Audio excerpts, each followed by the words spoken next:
સીતારામ, જય લીલભાઈમાં. હું અત્યારે જમીને હોસ્ટેલે થોડીક વાર છોકરાઓ પાસે આવી હતી. હોસ્ટેલના છોકરાઓ સાથે વાતચીત કરતા હતા. એ લોકોને ગેમ રમવું તો એ કે ચાલો થોડીક વાર એની સાથે ગેમ રમી લઈએ. હવે 2-4 દિવસ છે તો એ લોકોની ફરમાઈશ બધી હોય એ પૂરી કરતા હોય. શું જમવું છે ને આજે આમ જમવાનું બનાવો ને આજે આમ બનાવો ને એવું બધી વાતચીત થતી હતી. કેમ કે હવે તો એક્ઝામના 2-3 દિવસ જ બાકી છે. કાલ રજા છે અને લગભગ 22-23 સુધી પૂરી થઈ જશે એક્ઝામ, એટલે બધા પોતપોતાના ઘરે વયા જશે. અત્યારે ફૂલ દેકારો બોલે છે, એટલો અવાજ કરે છે ને બધા છોકરાઓ રમે છે, એટલે તો થોડીક વાર એની સાથે ટાઈમ સ્પેન્ડ કરું, પછી ઓફિસમાં જઈશ. અહીંયા છોકરાઓ ડાટ ગેમ રમે છે અત્યારે.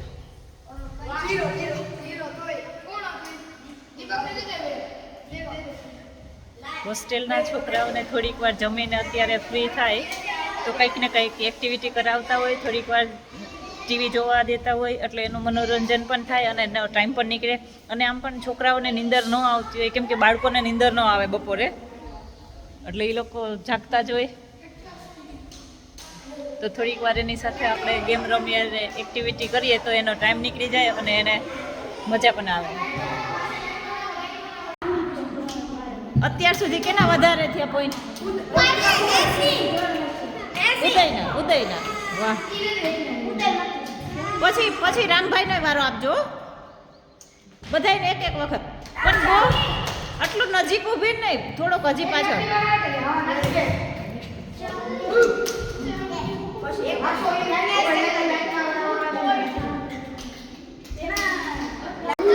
હજી સ્મિતાય બાકી છે ને.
સાઈડ મારે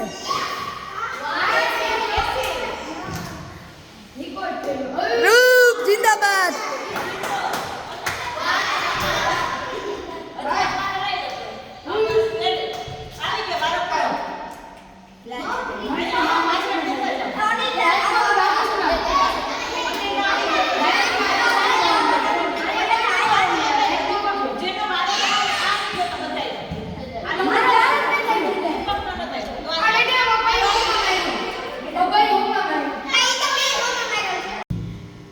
અહીંયા ગેમ રમે, જો કે આ કેજી વાળાની ગેમ છે, તો અત્યારે હોસ્ટેલના છોકરાઓ રમે છે એનો ટાઈમ પાસ કરવા માટે. ફૂટપ્રિન્ટ વાળી છે કે જે પણ શબ્દ બોલે એ બાજુ ન જ દેવાનો હોય એમ ન હાલે. આગલી લાઈન એમ તો આઉટ થઈ જાય.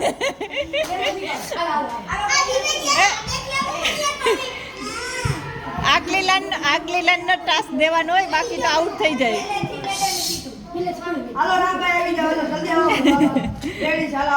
રામભાઈ ને એમને એમ પાસ કરી દો, હાલો આવવા દો.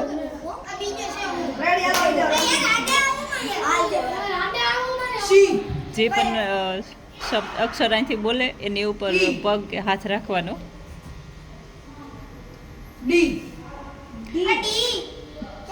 થોડુંક ફાસ્ટ બોલવાનું હોય, થોડુંક ફાસ્ટ બોલતું રહેવાનું હોય કે કયો અક્ષર આવે છે. ભૂલમાં જ્યાં મિસ્ટેક થાય ને તો આઉટ. હવે અહીંયા ખોખો રમવાનું ચાલુ કર્યું.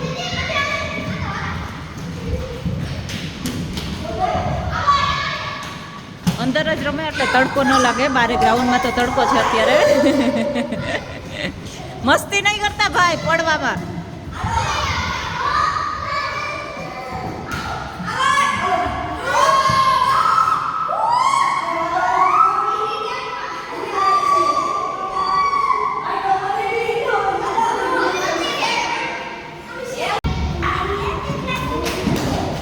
અહીંયા કોઈને આ લોકોને ફોનની પડી નથી, ફોન યાદ નથી આવતો કોઈને.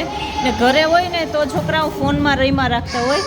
તો હોસ્ટેલની લાઈફ એવી છે કે એ તમને આવી જૂની બધી ગેમો રમાડે અને ગ્રુપમાં રહેવું કઈ રીતે એ પણ શીખવાડે છે. અહીંયા કોઈ કોઈના રિલેટિવ નથી, કોઈ કોઈના સંબંધ, પણ એટલા બધા સંપીને રહેતા હોય ફ્રેન્ડ બનીને. બધા રમેશ ખોખો.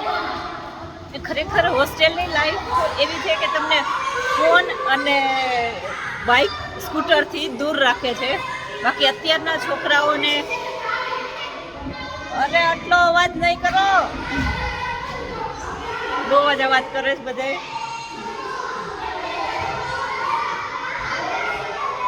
કઈ સંભળાવા નથી દેતા.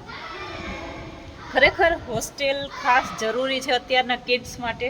મારી છે એટલે નથી કહેતી, પણ બાળકો આટલા ફોનમાં આટલો ફોન યુઝ કરે છે નાની ઉંમરથી. અને નાના છોકરા હોય, જો 10 વર્ષના છોકરા હોય તો પણ બાઇક ચલાવતા હોય. એટલે ખરેખર અત્યારે એ લોકો માટે હોસ્ટેલ ખાસ જરૂરી છે. પેરેન્ટ્સ એને ના પાડતા હોય તો ઘણી બધી મમ્મીઓ એવી છે કે જે એમ કે ના, એને સ્કૂટર આપો, એને શીખવા દો, એને ફોન વાપરવા દો. એટલે ખરેખર અત્યારે હોસ્ટેલ લાઈફ જરૂરી છે, જો એને આગળ ખૂબ ઉપયોગી થાય છે. અને હોસ્ટેલમાં હશે ને તો બાળક ભણી જશે. હું આવી ગઈ અત્યારે ઓફિસમાં. પાછી હોસ્ટેલના છોકરાઓ સાથે થોડીક વાર ટાઈમ સ્પેન્ડ કરી, ગેમ રહીમાં, ખૂબ મસ્તી મજાક કરી. ને એ લોકો અત્યારે હજી રમતા હતા, કેમ કે કાલ સન્ડે છે એટલે એ કાલ રીડિંગ કરશે અને સાંજના ટાઈમે રીડિંગ ટાઈમ હોય છે.